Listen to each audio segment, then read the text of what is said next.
The desert sand felt like fire under Staff Sergeant Maria Gonzalez's boots as she crouched behind the concrete barrier. Bullets whistled overhead, chipping away at their cover with each passing second. 3 Navy SEALs lay wounded behind her, their blood mixing with the dust of this forgotten Syrian village. "How many rounds you got left?" whispered Chief Petty Officer Jake Morrison, pressing his hand against the bullet wound in his shoulder.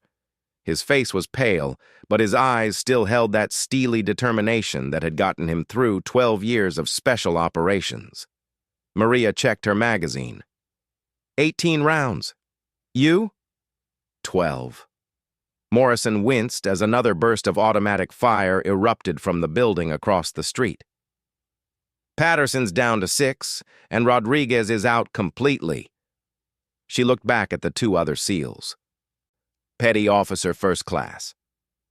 Tom Patterson was applying pressure to a leg wound, gritting his teeth against the pain. Petty Officer Second Class Carlos Rodriguez sat propped against the wall, his rifle useless beside him, his left arm hanging at an odd angle. This wasn't supposed to happen. The mission had been simple enough on paper. Intel suggested a high-value target was hiding in this small village 20 miles from the Turkish border. A quick in-and-out operation.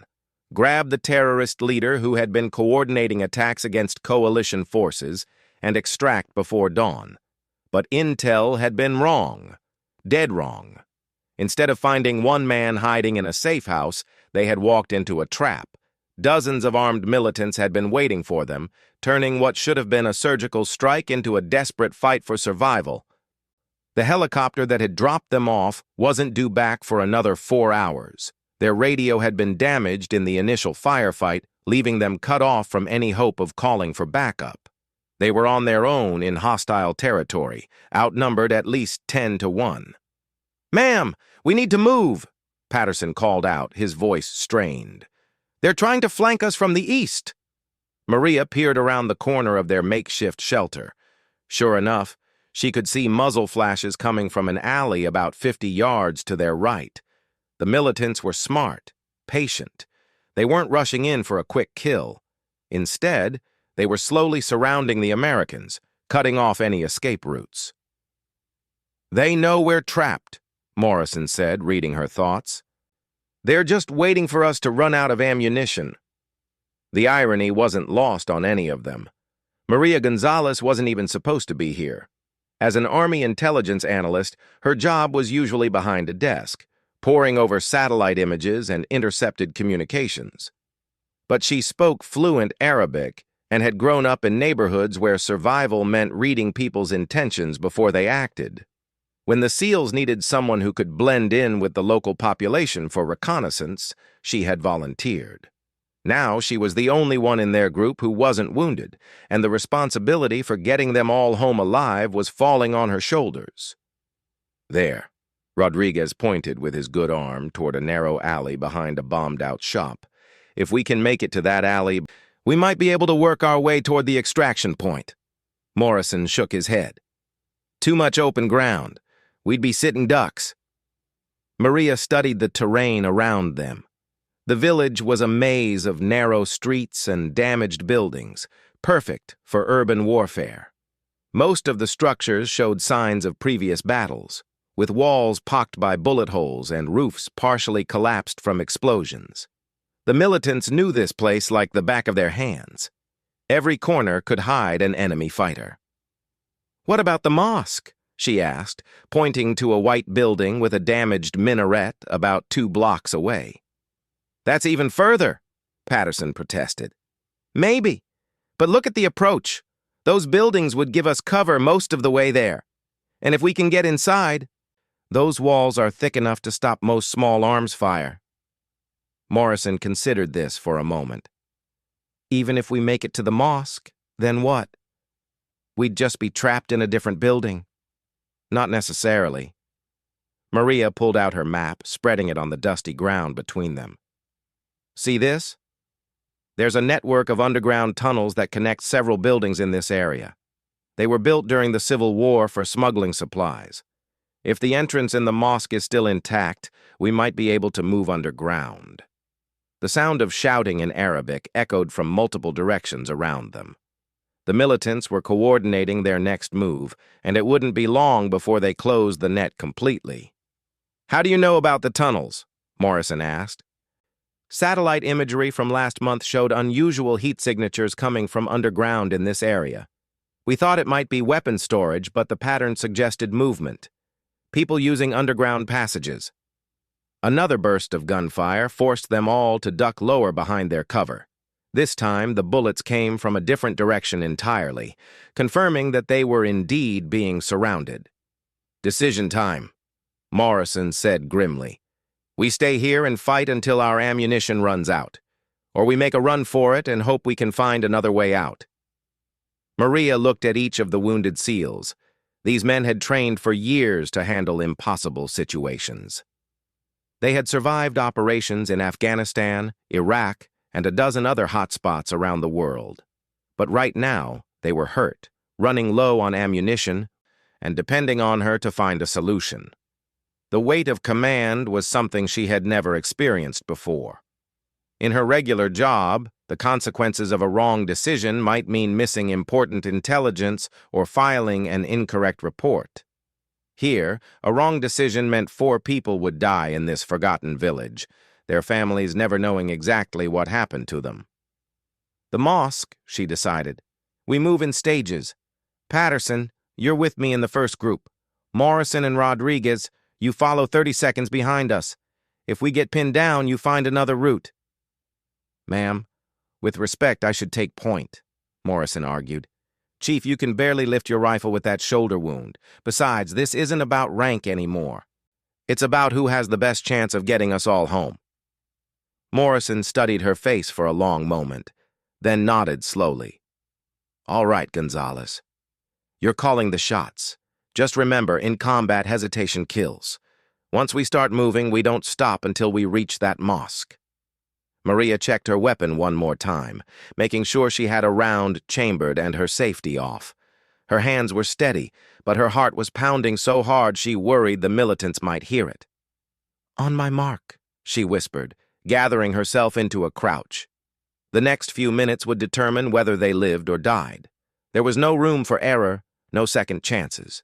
Just a desperate sprint across hostile ground toward a building that might or might not offer them salvation. She took a deep breath, said a quick prayer, and prepared to lead 3 Navy SEALs into what could very well be their final mission. "Mark!" Maria sprinted from cover with Patterson limping beside her, his wounded leg slowing him down but not stopping him. Behind them, the concrete barrier they had been hiding behind erupted in a shower of sparks and dust as automatic weapons fire converged on their former position. The first 20 yards were the worst. They were completely exposed, running across what had once been the village's main market square. Overturned fruit stands and abandoned carts provided minimal cover, forcing them to zigzag between obstacles while bullets cracked through the air around them. "Left side, rooftop!" Patterson shouted, raising his rifle and firing 3 quick shots toward a muzzle flash that had appeared above a tea shop. Maria dove behind an overturned truck, her breath coming in sharp gasps. The vehicle's windows had been blown out long ago, and its sides were peppered with holes from previous firefights. But it was solid metal, and right now that was all that mattered. Patterson slid in beside her, wincing as his injured leg hit the ground. "2 more buildings and we're there," he panted. Behind them, she could hear Morrison and Rodriguez beginning their sprint. More gunfire erupted as the militants spotted the second group of Americans making their move. "Stay focused on what's ahead," Maria told herself, knowing that looking back would only distract her from the dangers in front of them. She peered around the truck's front bumper. The next stretch of ground was even more dangerous than the first. They would have to cross an open intersection where 4 streets met, giving enemy fighters multiple angles of attack. But something else caught her attention. Movement in the shadows of a doorway directly across from them. She watched for several seconds, and there it was again. Someone was definitely there, waiting. "We've got a problem," she whispered to Patterson. "Ambush position straight ahead, about 40 meters. Patterson squinted in the direction she indicated. His experience in urban combat was evident in how quickly he spotted the threat. "I see him. Probably more we can't see." The sound of gunfire behind them was getting closer. Morrison and Rodriguez were pinned down somewhere in the market square, unable to advance. Maria's mind raced through their options. They could try to backtrack and find another route, but that would mean abandoning their teammates. They could wait for the militants to rush their position, but that would just turn the truck into their final resting place. Or she could create a distraction that would allow them to advance. "Patterson, how good are you with that rifle?" "Good enough. What do you have in mind?" "I'm going to draw their fire. When they focus on me, you take out the ambush position." "Ma'am, that's suicide. You'll be completely exposed." Maria looked around their immediate area, studying the terrain with new eyes. "Not if I'm fast enough and smart enough." About 10 yards to their right stood the remains of a stone fountain that had once been the centerpiece of the market square. It was partially destroyed, but the base was still intact and would provide solid cover. More importantly, there was a drainage ditch that ran from their current position to the fountain, probably used for runoff during the rainy season. "See that ditch?" She pointed it out to Patterson. "I can low-crawl through there, come up behind the fountain, and create a distraction from a different angle. When they shift fire toward me, you advance on the mosque." "And leave you trapped behind a fountain?" "Not trapped, mobile. Once you secure the mosque entrance, I'll make my own way there." Patterson looked skeptical. "Ma'am, no disrespect, but this isn't a training exercise. These guys shoot to kill." "So do I." Before he could argue further, she was moving. The drainage ditch was shallow and filled with debris, but it provided just enough concealment to keep her below the militants' line of sight. She crawled through mud, broken glass, and things she preferred not to think about, keeping her rifle cradled against her chest. Every few seconds, she paused to listen. The gunfire behind them was sporadic now, suggesting that Morrison and Rodriguez had found better cover, but were still unable to advance. When she reached the fountain, Maria carefully raised her head just enough to survey the area. The militants had definitely spotted Patterson's position behind the truck. She could see at least 3 different fighters focusing their attention in that direction. Perfect. She picked up a chunk of broken concrete and threw it as hard as she could toward a pile of rubble about 20 yards away from her position. It clattered loudly against a metal sheet, creating exactly the distraction she wanted. 2 of the militants immediately swung their weapons toward the sound, giving her the opening she needed. Maria rose from behind the fountain and fired 6 rapid shots at the doorway where she had seen the first fighter. She didn't wait to see if she had hit her target. Instead, she immediately shifted position, moving to the other side of the fountain as return fire began chipping away at the stone where she had been standing. "Now!" she shouted to Patterson. The SEAL moved like a professional, despite his wounded leg. Using the distraction she had created, he advanced from cover to cover, firing controlled bursts at any militant position he could identify. Maria kept up her own covering fire, forcing the enemy fighters to keep their heads down. Her 18 rounds were dwindling quickly, but each shot was carefully aimed and deliberately placed. She watched Patterson reach the mosque's outer wall and begin working his way toward the entrance. The building's architecture was typical for the region, with thick walls and small windows that would provide excellent defensive positions once they got inside. But getting inside was proving more difficult than expected. "The door's barred from the inside," Patterson called out. Of course it was. Nothing about this mission was going according to plan. Maria evaluated their situation quickly. Patterson was pinned against the mosque's wall, unable to advance or retreat. She was behind the fountain with maybe 6 rounds left in her magazine. Morrison and Rodriguez were still trapped somewhere behind them, and the militants were regrouping for what would probably be their final assault. That's when she remembered something from her intelligence briefings. This particular mosque had been damaged in an airstrike 6 months earlier. The reports had mentioned structural damage to the roof and upper walls. "Patterson!" she shouted. "The minaret! Try the minaret!"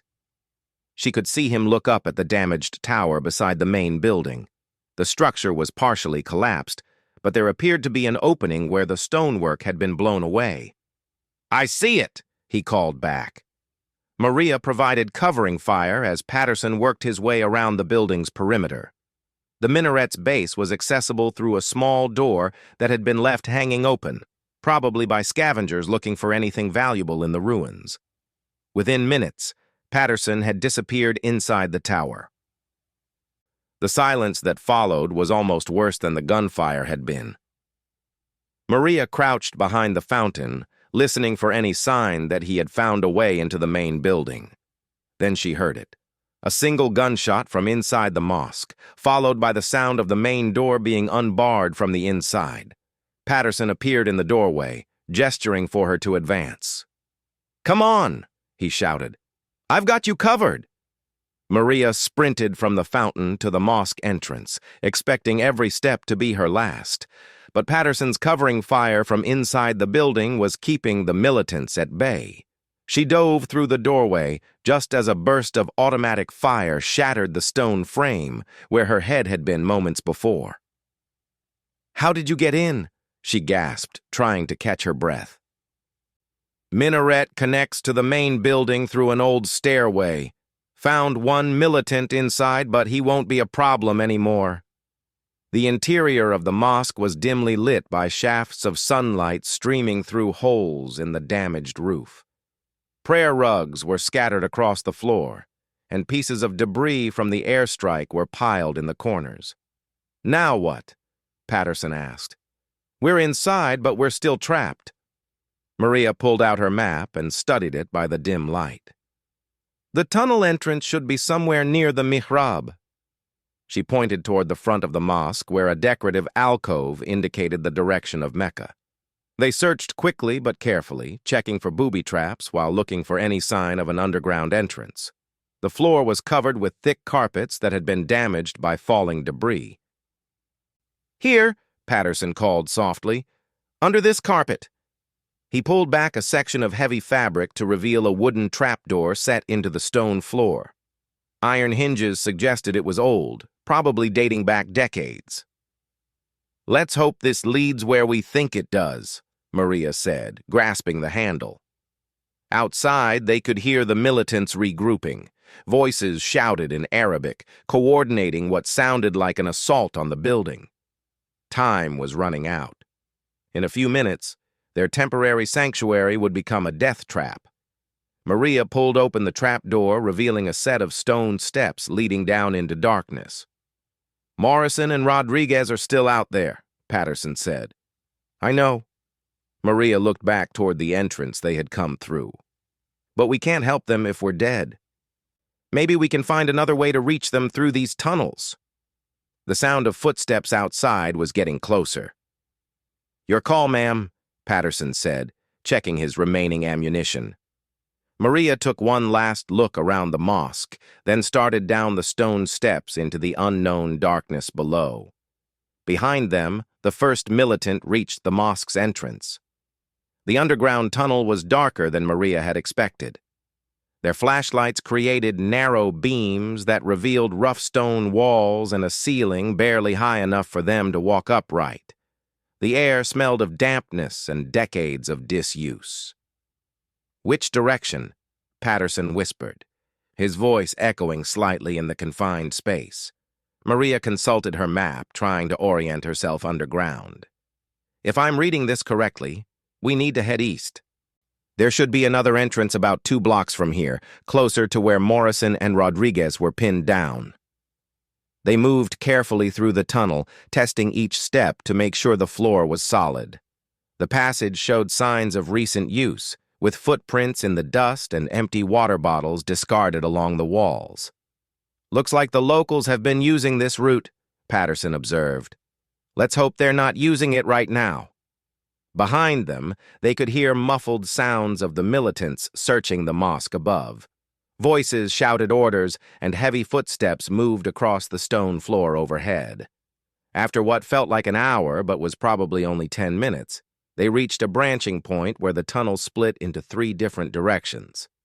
"Great," Patterson muttered. "Which way now?" Maria studied her map again, but the underground layout wasn't detailed enough to show these specific branches. She would have to make her best guess based on the general direction they needed to travel. "Middle tunnel," she decided. "It seems to head in the right direction." They had gone perhaps 50 yards down the new passage when they heard something that made them both freeze. Voices ahead of them, speaking in Arabic. Maria held up her hand for silence and crept forward until she could see around a slight curve in the tunnel. Light from battery-powered lanterns illuminated a small chamber where 3 militants were sitting on wooden crates, eating and talking in low voices. She backed away quietly and returned to Patterson. "3 fighters, maybe 60 yards ahead," she whispered. "Looks like they're using this place as a supply depot. Can we go around them? Not without going back to the junction and trying one of the other tunnels. But we don't have time for that." Above ground, the sound of gunfire had resumed, suggesting that Morrison and Rodriguez were still alive, but still in trouble. "We go through them," Maria decided. Patterson nodded grimly. They checked their weapons and remaining ammunition. Between them, they had enough for one brief firefight. But after that, they would be down to knives and whatever weapons they could take from their enemies. "On 3, Maria whispered. They advanced until they were just outside the chamber, close enough to hear individual words of the militants' conversation. 1. Maria's heart was pounding, but her hands were steady on her rifle. 2. She could see all 3 men clearly now. They had set their weapons aside while they ate, which was exactly the opportunity she and Patterson needed. 3. They burst into the chamber with coordinated precision. Maria took the fighter on the left, Patterson took the one on the right, and they both engaged the center target simultaneously. The fight was over in seconds. The militants had been caught completely off guard, unable to reach their weapons before the Americans neutralized them. "Grab their gear," Maria said, checking the bodies to make sure there were no survivors. They collected 3 AK-47 rifles and several magazines of ammunition, plus a small radio that was crackling with communications in Arabic. "Can you understand what they're saying?" Patterson asked. Maria listened carefully to the radio chatter. "They're reporting that the mosque is empty, no sign of us, but they know we're somewhere in the area and they're expanding their search. What about our guys?" "Hold on." She adjusted the radio's frequency, trying to pick up more specific communications. "There. They're talking about 2 wounded Americans trapped near the market. Sounds like Morrison and Rodriguez are alive but still pinned down." Patterson shouldered one of the captured rifles. "How much further to reach them?" "If this tunnel continues in the same direction, we should be close." They pressed on through the passage, moving faster now that they had better weapons and a clearer picture of the situation above ground.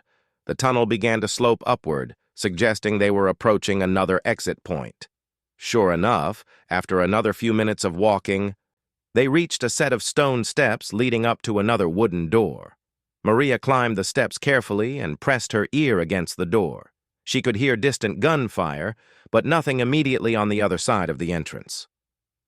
"I think we're clear," she whispered down to Patterson. She eased the door open just a crack, revealing that they were in the basement of a destroyed building. Daylight filtered down through holes in the floor above them, and she could see that most of the structure's upper levels had been blown away. They climbed out of the tunnel and made their way carefully through the rubble-filled basement to a stairway that led to what had once been the building's ground floor. From there, Maria could see across the street to where Morrison and Rodriguez were still trapped behind an overturned bus. The 2 SEALs were return firing sporadically, but their movements suggested they were both badly hurt. "There," she pointed them out to Patterson. "About 40 yards. The militants had them surrounded from 3 sides, using doorways and windows of nearby buildings as firing positions. It was a classic suppression tactic, designed to keep the Americans pinned down until they ran out of ammunition or medical attention. "We need to break their perimeter," Patterson said. "Hit them from behind while they're focused on our guys." Maria studied the tactical situation. The militants were well-positioned and disciplined, but they were also overconfident. They thought they had the Americans trapped with no way out. "I've got an idea," she said, "but you're not going to like it." She pointed to a building across the street that was directly behind the militants' main position. "If I can get inside that structure and create enough noise and confusion, they'll think they're being attacked by a larger force." "And how exactly do you plan to get inside that building without getting shot?" "The same way we got here, underground." Maria had noticed something while they were climbing out of the tunnel. The basement they had emerged from connected to a sewer system that ran under the street. If she could access that system, she might be able to work her way under the militants' position and emerge behind them. "That's insane," Patterson said flatly. "Maybe, but it's also unexpected. They won't be watching for an attack from below." Before Patterson could argue further, she was moving. The sewer access was a metal grate set into the floor of the basement, probably installed to prevent flooding during heavy rains. She pulled the grate aside and dropped down into the narrow drainage tunnel below. It was barely wide enough for one person, and the smell was terrible, but it headed in the right direction. Crawling through the sewer system was the worst part of an already terrible day. The tunnel was filled with stagnant water and debris, forcing her to army crawl through conditions that would have been challenging even in training. But it worked. After what felt like an eternity, she found another access point that put her directly under the building where the militants had set up their main firing position. She climbed up through a floor drain and found herself in the basement of a partially collapsed shop. Through the holes in the ceiling above, she could hear the militants talking and moving around as they maintained their siege of Morrison and Rodriguez. Maria checked her newly acquired AK-47 and the 2 grenades she had taken from the supply depot in the tunnels. She would have one chance to create maximum confusion before the militants figured out where the attack was coming from. She climbed the stairs to the building's ground floor, moving as quietly as possible. Through a broken window, she could see Morrison and Rodriguez still holding their position behind the bus, but their return fire was becoming less frequent, suggesting they were running low on ammunition. The militants had 4 men in this building, using different windows and doorways to maintain continuous pressure on the trapped Americans. Maria pulled the pin on her first grenade and counted to 3 before rolling it across the floor toward the group of fighters near the front window. The explosion was deafening in the confined space, and the militants' surprised shouts told her that her surprise attack had worked perfectly.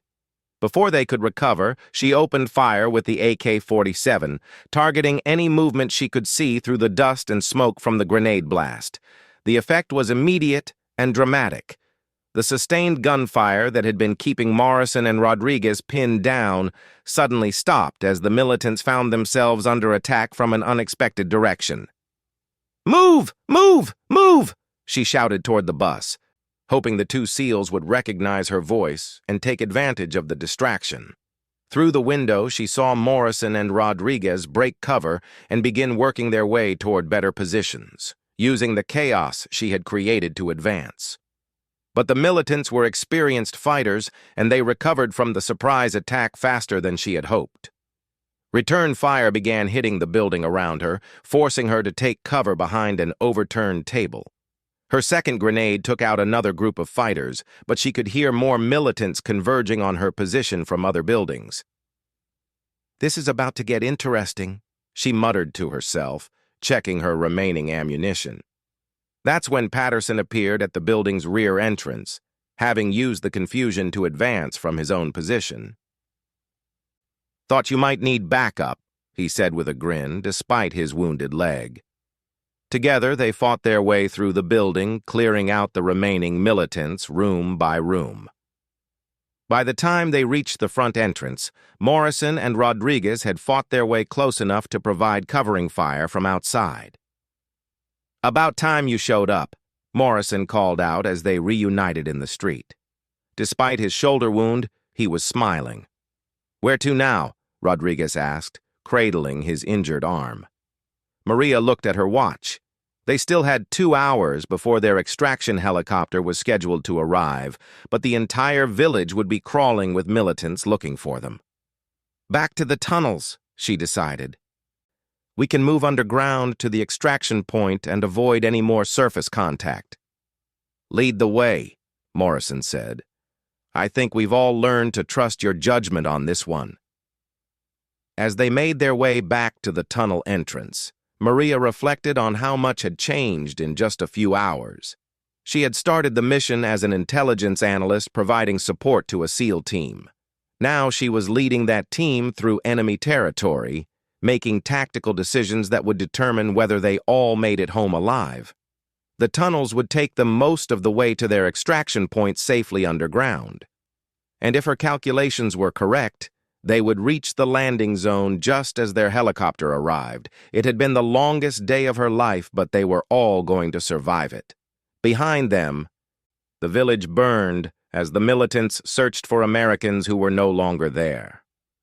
2 hours later, as the rescue helicopter lifted off from the extraction point with all 4 team members aboard, Chief Morrison keyed his radio. "Base, this is Alpha Team. Mission complete. Package secure. All personnel accounted for." He looked across at Maria, who was finally allowing herself to relax for the first time since the mission began. "Recommendation for commendation, Staff Sergeant Gonzalez. Above and beyond."